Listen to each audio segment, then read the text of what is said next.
Hello, everybody, and welcome to your screen and particularly our screens. And it is today a very special event, and due to the different time zones, we are directly connected to Akshaya, to India, to Marshall in Chicago, and to Thomas near Seattle, Summermesh, and to Frankfurt or roundabout Frankfurt in Germany. So we have all the time zones around the world, and we are very pleased and honored to have a very special guest today. Akshaya Sivarama, sorry. I tried it 3 times, but I'm still able to goof it, from Zoho.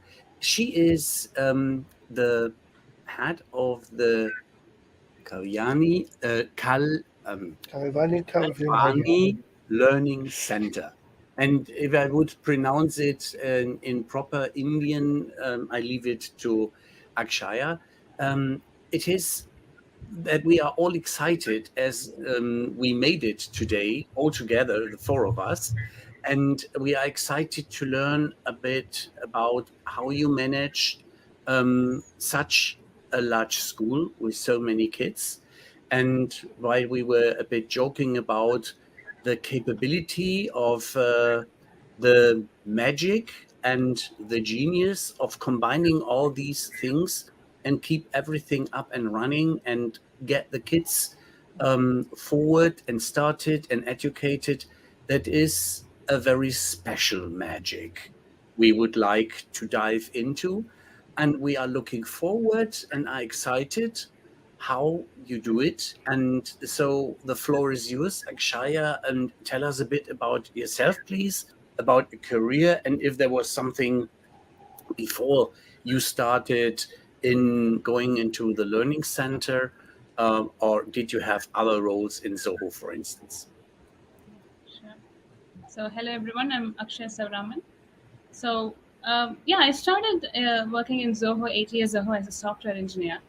So, this was my first job after graduating college. So, in Zoho, like you can work whatever you're interested in. So for the first couple of years, I was a software developer, and then my interest shifted to technical writing. So I moved to that. I was working as a technical writer for a couple of years, and then I moved to Zoho Schools of Learning, which is another educational institute like Kalaivani Kalvi Mayam, but for kids who have finished school. So that's a 2-year program for school kids, where we teach them technical skills or designing skills or customer facing skills, and then induct them into Zoho as employees after 2 years. So I was working there for a couple of years. That's when the COVID hit. And we were all locked down, and we were all working privately from home. And that's actually why I came to Tenkasi, this village called Govindaperi. It's actually a very nice place to be locked down in. My plan was to stay no more than 3 weeks. In fact, I packed my luggage only for 3 weeks. I said, after the lockdown lifts, and I'll go back. But we know how the story turned out for the world. As for me, I love the village here. It is so serene. It's so green. It is so quiet. Things are so slow here. And it was actually hard to be used to for the first few weeks. But once I got used to it, I just didn't want to go back to the rush of the city. And people here are lovely. It is simply just it's totally just quiet, and it's calm. So I started working here in the projects in and around this village. That's actually how I got into this school. Wow. It's a very diverse background. You've done a lot more with your life than I have, and you're younger than I am. Yeah, Lovely. That's the beauty of working in Zoho. It's quite flexible, and it gives people the independence to do whatever they want to do, not just what they're paid to do. People here make sure you find your passion and you are aligned with it, so that you can give your best. So I'm actually fortunate. My mentor was there to help me through this. many mentors actually. They're a I good find thing. it very. Sorry, Marshall. No, I'm agreeing. A mentor is a lovely thing to have. Absolutely. A helping hand, somebody who is giving you the guidance, such you are now guiding others, is always very valuable as a good example, as a lighthouse, and also as the perspective that you have after you have chosen to decelerate and you enjoyed the deceleration in the lovely environment there. I can absolutely understand if you have a more landscape-like environment, which gives you not only less rush, but also less pollution and more grounding to the earth and also to the simple things, that it is the peace of mind which is also coming towards you. Now, I'm very, very curious, and I'm known for that. So, the school, what was then the driver to from Zoho software engineering to school and then to that dedicated school? And the the typical character of the Kalaivani Learning Center. What does it stand for? And what do the words stand for exactly? Yeah, that was my question. All right. So uh, I'll answer the easiest question first. Kalaivani Kalvi Mayam. Kalaivani is another word for goddess Saraswati, who is the goddess of education in our cultural context. So Saraswati is the goddess of education for us, and another word for her is Kalaivani. So that's the name we have given to the learning center. Kalvi Mayam is just learning center. Kalvi is learning, Mayam is center. So that's the name of our institution. So this institution started during COVID. In fact, the founder, Padma Shri Sridhar Vembu, was in this village when COVID hit and we locked down. And all the schools shut down and all jobs are lost. And in this particular village that I am in right now, people here are all daily wage workers. If they don't go for a job, they won't get paid that day. And so everybody went jobless and it was just miserable. So Sridhar was here, and we were trying. He was trying to help people with daily food and everything, and that's when he came across a few kids, and he started tutoring them at his home. His one, it actually started with 3 students. He would just call them every day, ask them simple questions in math and language and computer science, make them do things just to keep them entertained, also educated when they are actually bored. So that's when the idea struck for him to start at a school and to give quality education free of cost along with free food. Why this holistic approach is because he understood as a kid the for a kid here to receive proper education, nutrition is first and foremost important, which is actually luxury for them to afford. They are not able to afford. Their parents, if they don't go for work one day, it's just that day's wage is lost, and they earn about 250 rupees, 300 rupees a day, which accounts for 10,000 rupees a month, which is $120 a month, which is way less, right? And then how do you think about affording good nutrition for not just 1 or 2 kids? Here, people will have many kids too. So that was the starting point. So he decided, okay, we have to provide these kids quality education. Another reason that is because this is the demography that is going to be the future of tomorrow's India, right? People in the cities, they get good education and all of that, but they all tend to go abroad or somewhere else, migrate away. But it's these kids who need proper focus and education so that they can stay here, uplift these villages and their parents and all the elders in the villages and the towns. So it was a COVID, it was a quiet time that made him think about all of these problems in depth. And so he called up a couple of his employees who were in this region, and Mr. Shibu and Miss Jenny, his wife, they both set the school up first. So Miss Jenny, she's well versed in Montessori system, so she showed interest So she came here. She actually started these buildings, and she started setting up all these Montessori materials. She recruited teachers. She trained them in those ways, and she worked here for a year, completely dedicated in training the teachers as well as recruiting them and recruiting the kids, because we now have to educate the people about the new system here. And this people are very receptive, because a lot of them work for us, and they're able to see the kind of difference they the this school has made in kids behavior. Because for us, it's not just education, it's not just subject, math, language, science, social. It is holistically a kid has to develop. They have to be culturally rooted and confident. That is what defines them as a person. Yeah. um, that is where we stand apart from other schools, I would say. We do not shy away from our own culture, our own cultural elements.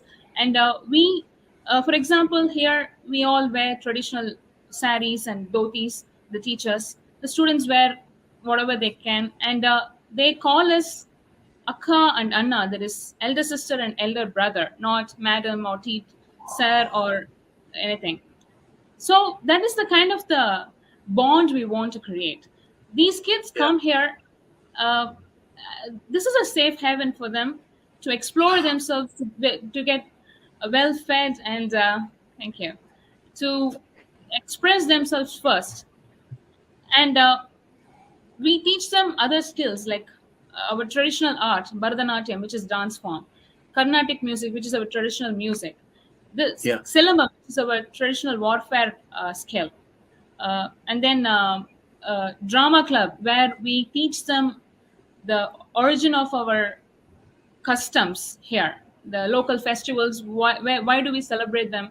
How do they come up? We teach the kids through drama. So they play drama whenever those festivals come up, for the audience, for the parents, and everybody else. And then they learn those things themselves. So when they actually get the context of why their life is the way it is, and what they are Yeah. supposed to do next, it actually helps them come up as a holistic person. So that is the aim of our learning center. Great if I'm you can make it work.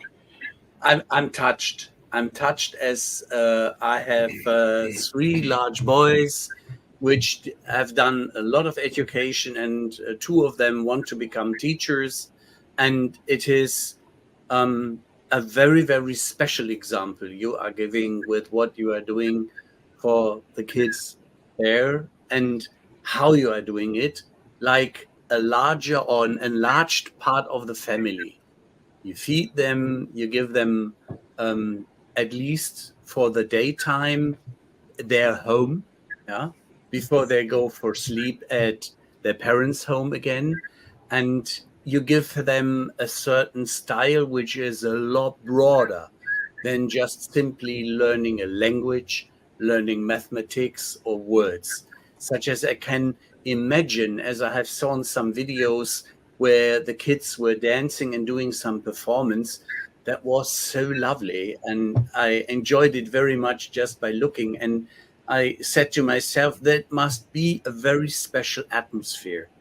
And the atmosphere in harmony and in safety is, from my belief, so important to give a solid foundation for the later coming life as a grown up or as an elder one. That you are doing something very, very special. Thank you. May I add something more? Thanks. Yeah, Oh, please go on, go We're on. here for you. Yep. Yeah. So this plan is for the younger kids. In fact, what's even more important is what we do for the older kids. See, here, a lot of them are not interested in education per se, reading and writing. I mean, it is so hard for them. They're aware. They're not very much for it. So, in fact, one of our goals for us is to give them trade skills, so that they are able to earn after they get out of school. So here we teach them two-wheeler mechanism, four-wheeler mechanism. Now we are diverging into electrical vehicle and heavy vehicles. And then future, we are going to expand to TV repairing, fridge repairing, AC repairing, all those trade skills. That is where we will start. And the students are showing so much interest. In fact, some of them, one of our earliest students, he said he won't join our learning center if we made him read books and made him write exams. He said he's not interested in doing those things. He's there to learn some real-time skills. So, in fact, that kind of a strong feedback made us start a two-wheeler mechanism workshop. And now it has actually grown so much. It started with a simple two-wheeler. Now the kids have learned so much. Now we are repairing two-wheelers all around these villages, all the way to our Zoho office in Matalambare, which is 30 kilometers away. People over there come here to leave the vehicles and get them repaired because we do it free of charge. Only the material cost is charged. But it's a very big learning opportunity for the kids, and they are showing so much interest. In fact, out of their own interest, with the help of their tutor, who in fact also has a very interesting background story. He used to work as a security guard in our school. And then whenever a vehicle got repaired or whatever, he used to be called. And then we were looking at him, and then he said he has finished ITI vehicle two-wheeler mechanism, and but he's working as a security. And then I asked him to teach our kids part-time. He loved it so much, and then he switched to full-time teaching, and he's trained a couple of kids, and with his idea, they converted a fuel vehicle, four-wheeler vehicle, into a battery EV vehicle by ordering some spare parts and assembling it together. And now that is the thing of pride that they show, right? And like it is piquing their interest. And because of those two students, 4 more have come this year. So that is the trajectory we are looking at. One day we would want to build industries here with engineering know-hows. We would want to develop those know-hows. We would want to manufacture our own equipments, starting from a simple modest fan to semiconductor chip. That is the kind of the goal our founder has said, given to us. That is so ambitious. So this is the little seed we are planting here. And one day these engineers here will be the background people who do the work for us. Yeah, we can really see how you're building not just a future for Zoho, you're building a future for the people. Yes. You know, And it on is, a very practical basis. and not everyone can be a software engineer. So why would we teach everyone to do that? You've got a great range of options there. I'm always impressed when I hear about what Zoho is doing with education, and this is no different. I'm in love.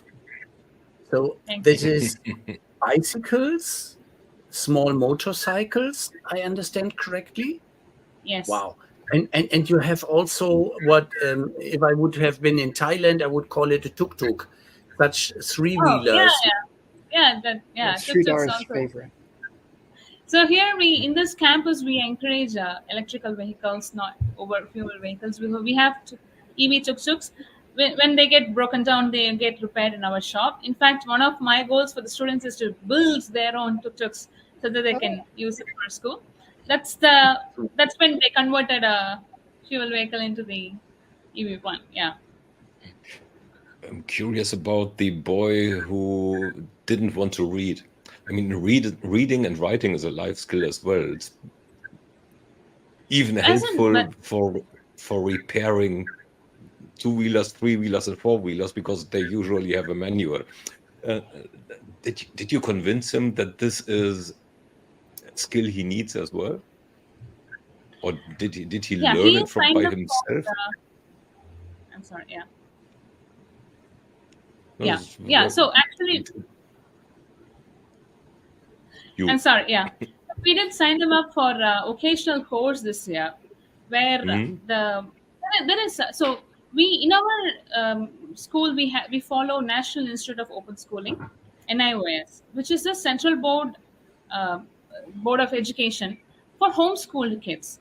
So it's quite flexible. It has got a variety of subjects available for our students, which is actually not available for any other board of system, which is traditionally learned.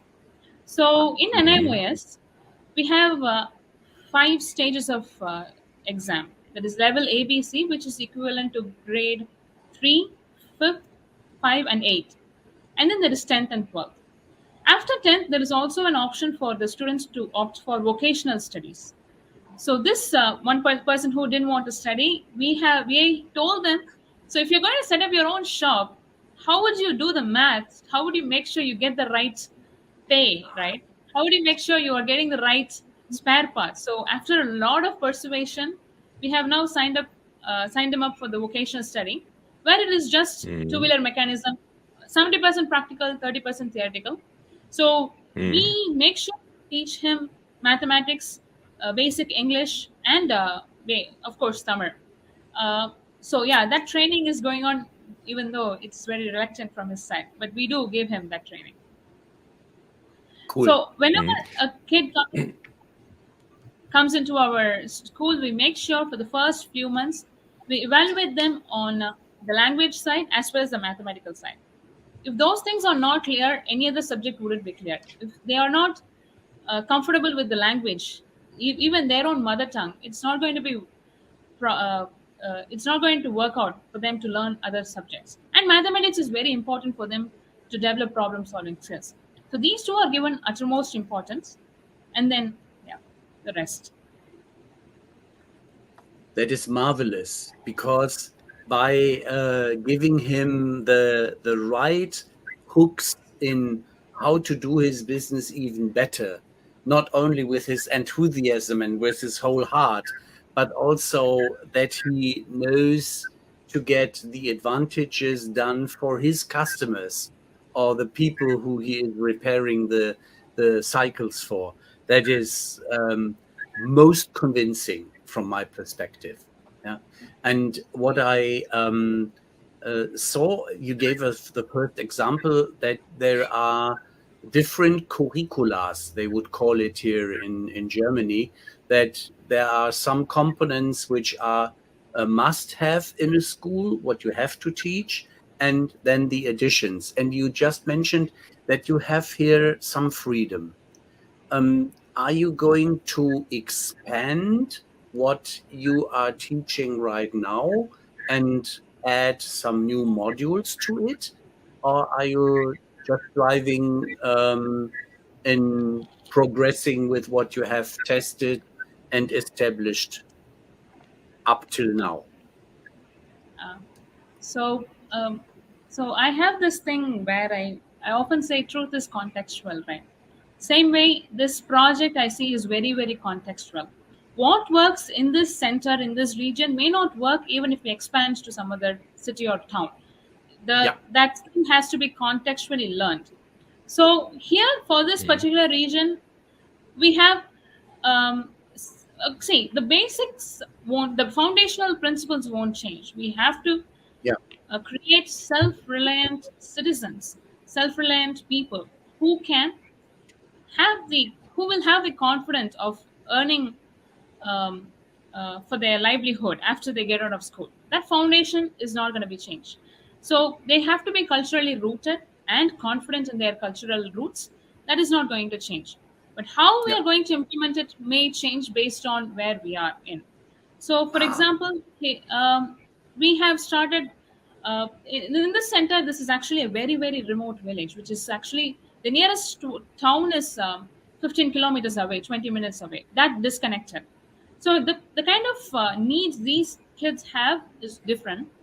Say, for example, we have a second center in Theni near Kambam, which also has similar demographics, similar region. It's also a remote village, but the livelihood is a little better than what we have here.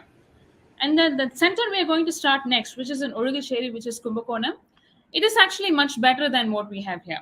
So while the principle is not going to change, how we approach and how we achieve it may change contextually. So we train our teachers not to do what we tell them to do. We teach them the principles first. The training is for them to understand what we stand for, what we are up to. And then we give them some different scenarios. We ask them to come up with solutions, and then we tell them how we would approach them so that they understand our core philosophy, and then they go implement it. So that is what we are looking at. Here, for other courses, we have yoga. Even though these kids are their parents are agricultural workers and all of that, we still teach them agriculture as a course. So we want to tell them how to systematically go and approach farming, even though you have done Yep. it so long. How do you accustom yourself to new technologies and all of those things? So in Absolutely. some other area, we don't know if that skill is needed. We may need something else which would be conducive. So if we are in a coastal region, probably we would go for fishing. So Right. that's how I imagine it. Yeah. It's absolutely marvelous. Again, as I just imagined myself how it would be received if my dad would have been a farmer and I could show him some new tricks I learned, and our harvest would get a bit easier, and we would, by utilizing no artificial stuff, but by organic using, such as there are some animals which eat up the parasites which would otherwise eat up our harvest, so that we have by nature some smart moves to get our results driven forward, and that we are sensitive for the sustainability of what we do and how we do it.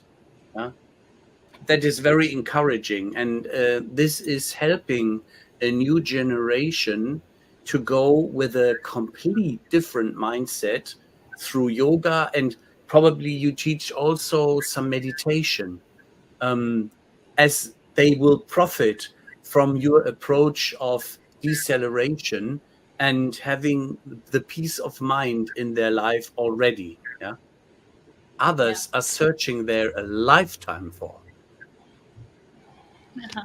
Yeah. And I do like how, I think I mentioned it before, but I'll say again, every student is learning what is important to them for their future. It's better than, for example, the American system where we force everybody to do all the same things to compare them against standardized tests. And you come out of high school not knowing how to live.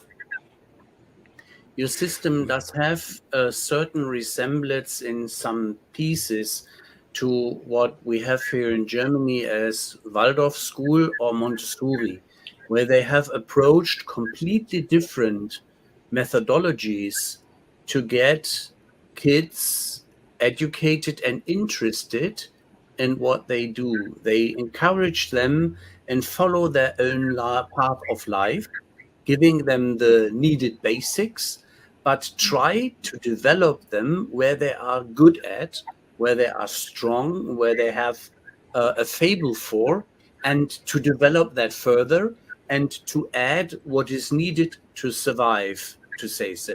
Yeah. Yeah. In fact, one of our inspirations would be Finland. So we have, I am studying still, like a lot of Finland ideologies. That's and our in India, the government recently released a new education policy, which is also closer to Finland model of education. So those things are aligning together. These systems are coming up of late, much more around the here. How does the open school system that you follow fit into the more typical, more traditional Indian education system? But sooner or later, there will be some kids who want to go to a university. So it means they need to have some grades. How does that fit together? Yeah. So with this NIOS certificate, they can certainly go to any university. It's not different from any other mode of education. So nothing actually changes. There is one little thing. See, NIOS is all over India. It's not something new to Tamil Nadu. In fact, in our neighboring Kerala, thousands of schools have this NIOS system, and they all do not have any problem going to universities or colleges or even government jobs. So that is not a problem. Here in Tamil Nadu, there is a little trouble going to state government jobs because the Tamil Nadu government has issued some government order regarding that. But other than that, these students have options open for. In fact, one of our kids last year we had a 12th student graduate from our school. He is enrolled in Dr. Ambedkar University of Law, and he's pursuing law. So, and one of our students last year graduate, she is enrolled into Zoho Schools of Learning, which is our parallel program I was talking about earlier.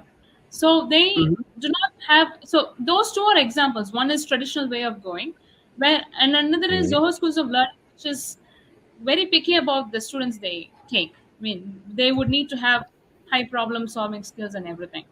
So our students are able to crack both.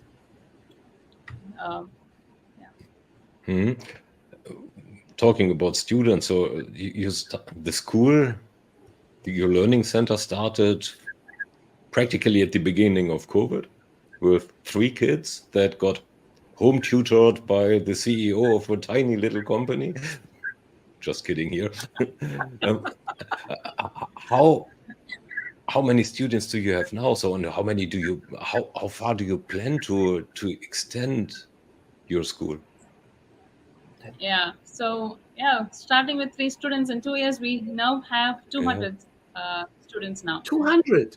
Wow. Yeah. Wow. In fact, this year we have doubled. Last year we had about 110 students, and we had about 20 seats open. We were we were open to take about 50 students, but now, I mean, they turned up in large volumes, and we have taken up 100 students. So that is the that is in this center.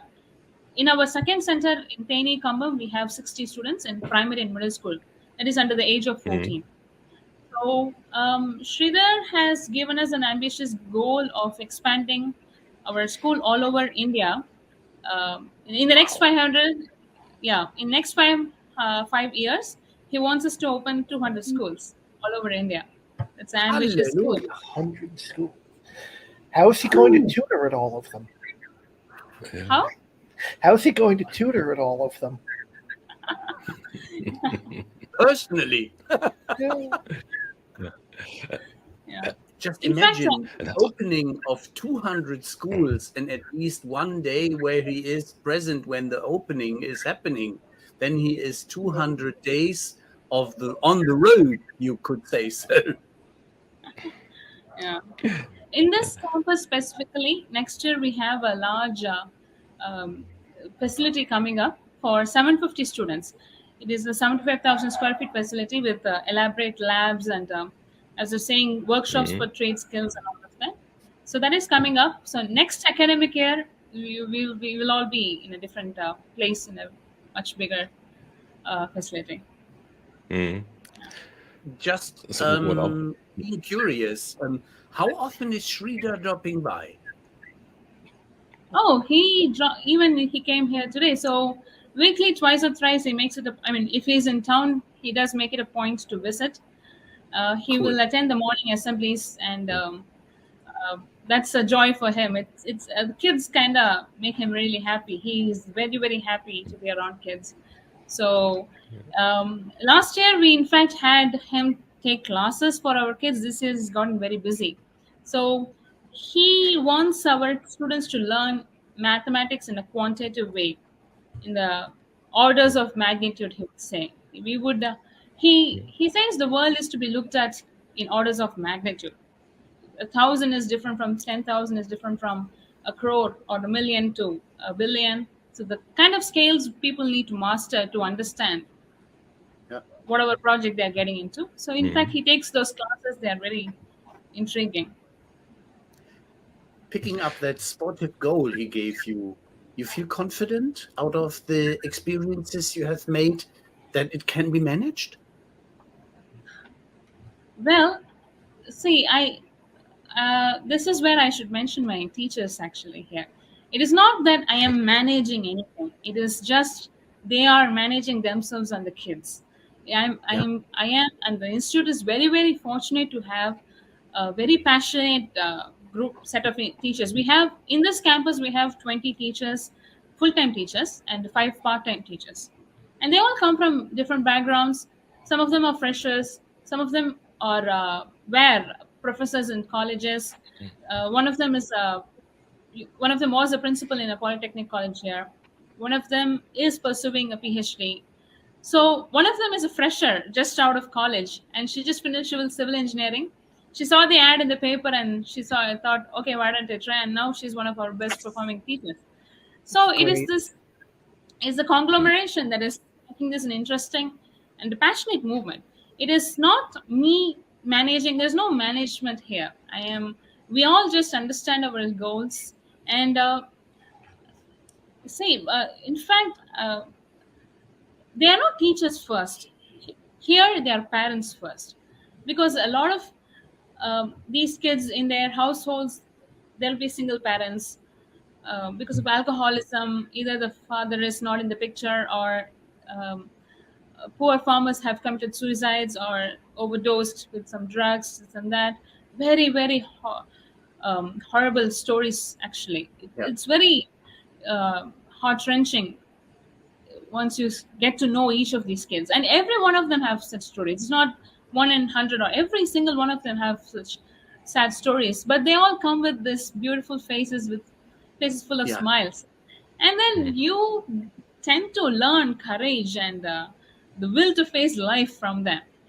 And these teachers, they become parents first. They make sure the students mentally and emotionally do well first, and it is not easy. It is not easy. So it is them on the ground talking to these kids every day, counseling them, guiding them, saying them from this to them. The kids go through the ups and downs.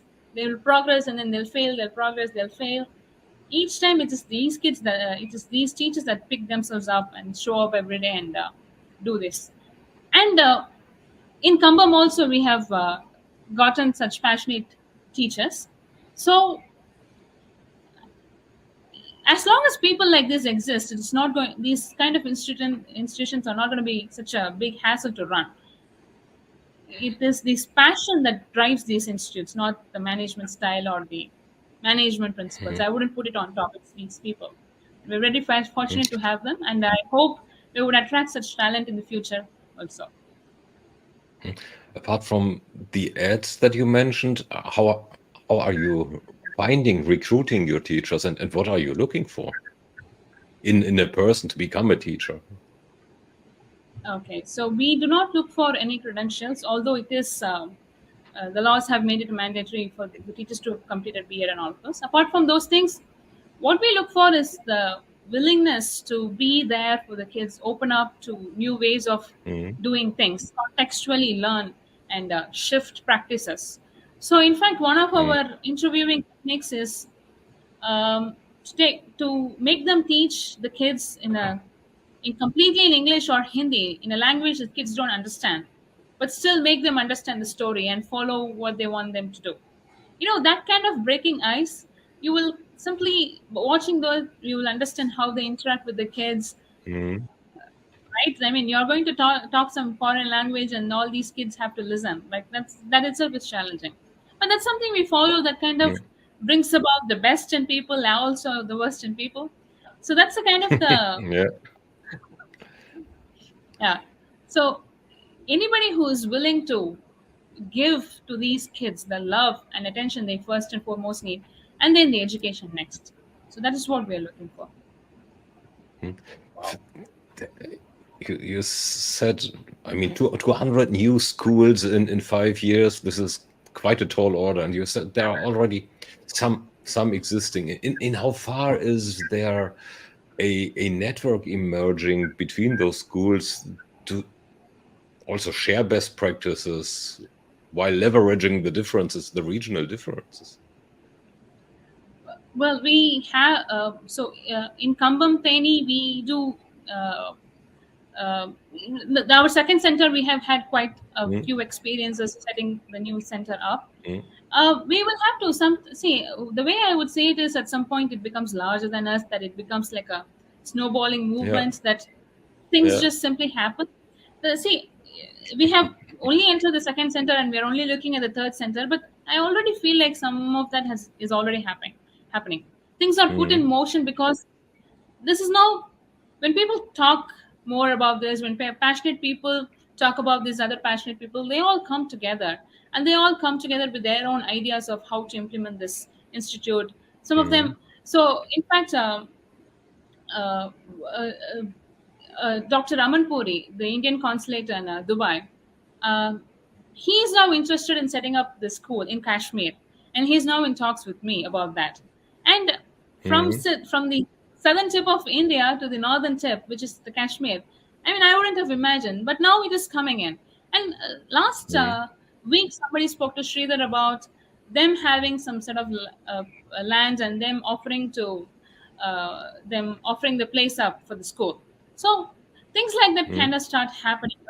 It just so our plan would be, yes, to identify viable places where we are able to set up. We would definitely go remote. We would want to serve the remotest villages of India, and we would want to be able to find talent inside and out. But other than our own efforts, I would say the universe kind of gives a hand, and the right people come to us. So it's both this way and that way. How did the word of Kalaivani spread to Dubai? Oh, I mean, Zoho, I mean, this person, Zoho. he is in a totally different role. He's in a totally different profession. So how did he learn about it? Zoho helps. So I also went the Zoholics event, which is the customer conference of Zoho, happened in Dubai, and he went along with him. I also went because I set up a stall on behalf of Kalaivani Kalvi Mayam. I was selling some crafts made by our students. So through the discussion, the word about our school got around, and I also, in fact, I wanted to visit schools in Dubai to get inspiration for our school. So I contacted the Indian consulate over there because the person who was responsible for the education department had come to that meeting. So I wasn't talking. He was also a Samarian. He was actually from a very nearby city, Madurai. So we were talking and connecting, and he arranged for me to visit a school. So those things were happening. Later on, I got a call saying, "This is going to happen. How do we go about it?" So we will have to see. Oh, well, that's, I mean, it's quite amazing that. Yeah.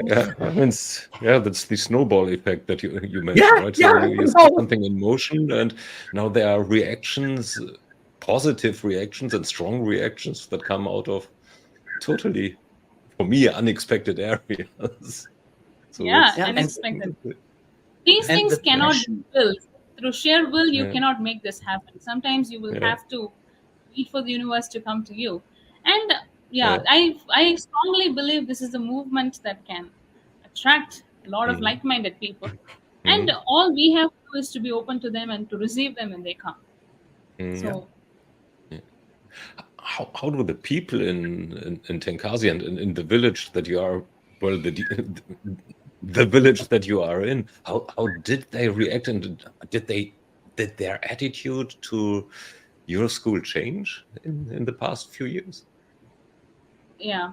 So they initially they were a little doubtful about the board of education we're following. NIOS is pretty new to them, so they had questions about whether this is actually a legit board of India, whether we would receive certificates, whether we can enroll in college, whether we would get jobs and all of that. But and then so those questions were there. So we often conducted parents-teacher conferences, educating them, and so on. But the real difference actually came when they were able to see changes in the behavior of kids. So they are able to see that their learning has gotten better. They are able to read better. their overall discipline and their overall attitude towards life, their respect towards elders or to the work or to anything they do, those little changes are visible. In fact, our primary school is the biggest hit among the parents because one of the first things in the first at the age of 3 and 4, the first thing they learn is self discipline. They learn how to tie their own buttons, their own shoelace, how to eat by themselves, how to wash the plates after they finish eating, how to wash little clothes, how to clean up their surrounding, how to line up their shoes when they leave their footwear outside anywhere, how to use the restroom. All those things are taught. Those little things actually make a lot of difference. In fact, even in high school, we teach our kids how to eat properly. We make sure they don't leave out vegetables. We make sure they don't leave out food in their plate. We teach them that food is important, that every little single grain of rice or vegetable is precious. So we those kind of attention is given to the kids, and it is quite visible to the parents actually. So some of the visitors when they come, they say my 9-year-old, 10-year-old kid doesn't do it, but a 4-year-old, 5-year-old kid is doing it here. It's actually quite refreshing, and those things. So and how, I mean, parents getting faith in the school is one thing. We are, Yeah. I believe, positively impacting the parents as well. As I said, alcoholism and other things are kind of prevalent here. But when we when they see the students progress well and be disciplined, it kind of makes them want to be better for them. So when we put up um, dramas for our religious festivals, when they see their own children dressed up as Lord Shiva, Lord Krishna, all the gods and goddesses, something in them Yeah. changes, right? They would want to be better for those kids. So those things also happen. It's kind of very beautiful. It's the kind of interaction is quite beautiful. Yeah. So they influence the style of life of their parents in a very embracing and friendly way, make them conscious about, I can still change to the advantage of the whole family and especially of my kids I'm so proud of now. Yes. It's a great story. And looking at the school and the adjacent farm that is there too, do you already see an impact on the community apart from the kernel emerging from within the families? Yeah. In fact, part of our initiative is, say, we want our kids to know that a problem need not be solved by somebody else, that they can solve problems themselves, including the community related problems. So actually, like I said, this also started like unintentionally. One day, I take evening classes here in our village. I go to some of the students, people who need more attention. I go to their houses and teach them. Yeah. So some of those classes happen in our school. So one day late in the evening, when the kids were leaving, uh, some of them were filling up their water bottles. And then I asked them, why do you fill your water bottles now? You're going home, you're going to get water there.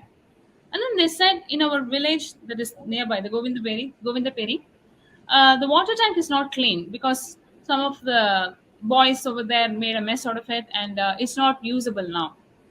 And Yeah. one water can costs 30 rupees, and they want to save that bucks, so they are filling up water bottles here. And then I asked them, okay, that's shocking. So how long has it been like that? They said it's been like that for over a month. Okay, who is responsible for cleaning it? When is the cleaning going to happen? They said the corporation, municipality, they'll have to take care of it, and we don't know when. I asked them, okay, do you want to do it? Do you want to take it up? And as a class, do you want to go and clean those water tanks? And they said, okay, that's an interesting idea. Yeah, we would love to. So next day in class, I announced this, and then I asked for volunteers from high school. And then a lot of them were reluctant. They said that's hard work, and why would we want to do it? It's none of our business. It's the government should take care of it, this and that. And then I called one of those girls who told me the story, and then I asked her to repeat the story. After she finished, I posed this question to our students. one of your own classmates is suffering without drinking water, and you can help. So you can help her and her village get drinking water. Are you willing now? And all of them said yes, we would love to do it. And immediately during that weekend, we gathered along with teachers. We started cleaning. It was quite hard. I underestimated the work involved, but they all willingly to the end saw through it. And by next we whitewashed the entire water tank. In fact, I tweeted about it. Those pictures are available there. And then the next couple of days, villages are taking water there now, and the problem is solved. And that is the kind of the message we want to tell our kids. Sorry. Take action, get moving, do something, change, create change. Wow. Yes. Yeah. Don't wait for it. Yes. So from then on, we made it a point to use weekends, the Saturday classes, to do something to the villages. So the next weekend, we went to the village, near that village, Rajagapuram, and the well there was very dirty. So we cleaned that up. And that actually all the villagers came and watched us do it. And they were asking, why are you doing this and that? I said, we just want you to have clean drinking water. And they were very enthusiastic. And then this time we wrote sayings saying, do not make a mess. And later on, we started conducting medical camps, free testing. Yeah. So here in our campus, we have a medical team as well. How could you ease your students to become part of the Zoho campus in Chennai? And how are your schools, all in the local environments, are connected to the Chennai campus if one wants to study further on, leaving primary school, then going to something like the mid-school, and then would love to study further on, such as in an academia or university? How can you help there? Yeah, so there are a couple of angles to this question. One is having the Zoho ecosystem is very, very helpful. We have people from various backgrounds, various expertise coming to help us, right? So in fact, our students get the benefit of getting guest lectures from all of these people who come from Chennai Zoho, who are much more experienced in different fields, who come here to visit Sridhar and others. I invite them for guest lectures, and our students get benefit from those lectures, get inspiration. So that's one thing. And as I said, one of our graduates have gotten into Zoho Schools of Learning, which has a branch in Tenkasi. But the primary idea is that we want these kids to be rooted here. And the Zoho also has that idea. That's why Zoho has started multiple hub and spoke offices in and around Tamil Nadu and India. So we have 24 such centers right now, right? Smallest centers. We, in fact, Sridhar keeps insisting about detaching from the Chennai branch because it is now bloated to 10,000, 12,000 employees now. But in fact, when I joined, I was a 3,000 something employee. Now when I look at people's ID cards and it says 12,000 something, I'm like, okay, I feel quite old, and this company has grown so big. So Sridhar is very much aware of the kind of ecological burden that such a crowd in small in such a town can that is placed by us, right? So we want to decentralize. So the same way, our school students, they would first want to be rooted here. We would teach them skills that are useful in this community. Of course, they would want to. They can go to Zoho or any other company if they are willing to, and that kind of training and exposure is given here. So, well, the idea here, the students do have the choice to go there. And there's, excuse me, and going from these schools of higher learning, about how many, what percentage of students wind up working for Zoho? afterwards? Do you know? What is the question? The question is the students who go through the higher learning part, once they're done, how many of them go on to work for Zoho? So our institute is only 2 years old, right? So we have graduated one of the kids to Zoho Schools of Learning. Okay. As for Zoho Schools of Learning, it's been there for 15 years, and Right. about 900 students have graduated and gotten into Zoho. So about 10 to 12% of workforce is completely powered by Zoho Schools of Learning. That's So what that I- is that aspect. Yeah. Wow. So Yeah. you are 2 years old, young, but Yeah. still you already have a startup, yeah. Full in startup mode, full in growth mode, actually. So, I mean, getting from 110 to 200 in from 1 year to the next. Impressive. But you already, I understand, had the first group of students graduate, right? Yes. Because you didn't So, you didn't take them up from age of 5, but they have been already youths, adolescents that you took up. Yeah. What are they doing now if they graduated? Where did they go? So we have 3 students who have finished 12th from our institute. So after 12th, it is college. So one of them have gotten into the Dr. Ambedkar University of Law, and he's pursuing law. And one of the students, she got back to our hometown, and she's pursuing BCom through correspondence. And another student, she's actually joined us as a teaching assistant. She actually liked the school so much, and she said, okay, now that I understand this model, I don't believe in college education anymore, and I will do that in correspondence and in parallel if I need to. But she actually wants to teach our kids and give back. So she is. So those are the 12 students, and we have 3 students who have finished 10th, and they are in their 11th. And one of them, actually, even though she's very young, she's got into Zoho Schools of Learning because, in fact, she was very, very bright. She was very bright, quick, curious, all that we are looking for in Zoho. And I thought it was unfair for me, or as well as for her, to keep her here. And she needed to fly higher. So we sent her to Zoho Schools of Learning, and she's doing well there, even though she's very young for the institute there. Young but gifted. Yeah. Yeah.